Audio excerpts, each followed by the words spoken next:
What is the detail of these fixed penalty notices? What is it they've actually done? Now, some breaking news following on from a conversation Charlotte Ivers and I were having at the beginning of the programme. Luckily, she's back again because the BBC is reporting that the Prime Minister and Chancellor are to be fined by police for breaking lockdown regulations.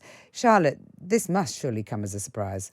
It really does. We weren't expecting this anytime as soon. And we've now had official confirmation from a Number 10 spokesperson who has said the Prime Minister and the Chancellor of the Exchequer have today received notification that the Metropolitan Police intend to issue them with fixed penalty notices. We have no further details, but we will update you again when we do. So there we go. That is from the horse's mouth. You already talked to me earlier about the potential continuing fallout from Partygate. You know, will he get away with it as Prime Minister? Boris Johnson, will he not?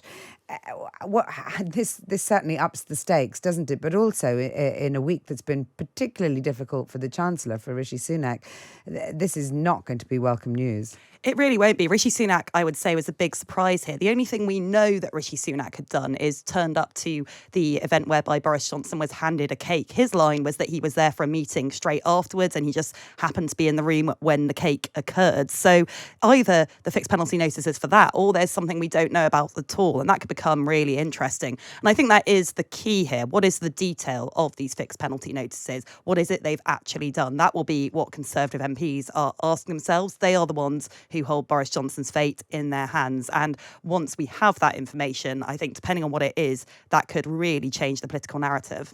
How do you spin a bit of news like this? I suppose you'd have to spin it, as Boris Johnson has been doing, that you thought you were at a work event. Obviously, the police can't know the inner recesses of his soul, so he will presumably keep saying that he feels that he's been hard done by here and that he was just showing up to work. What do you think happens next? We've got to find out the details of what those fines were for. Everything really does depend on what was in the contents of those fines. I think Sunak is the particularly interesting one. He hasn't really been heavily involved in this before. He is the one who everyone will now be racing to try and find out what he's done. And of course, as you say, this comes after a very difficult week for him.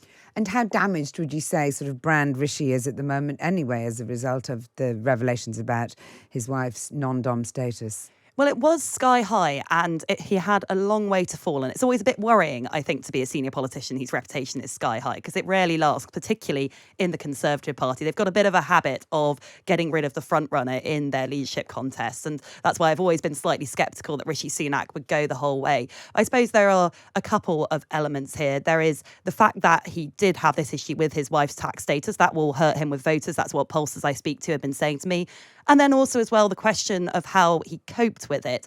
The one thing MPs have always said to me about Rishi Sunak, even the ones who like him, is that he's untested. Well, we've really seen him tested in the last week. And for a lot of people in Westminster, they felt he didn't cope with it very well. He seemed to really lash out slightly at the involvement of his personal life in politics. And now we're about to see him tested yet again.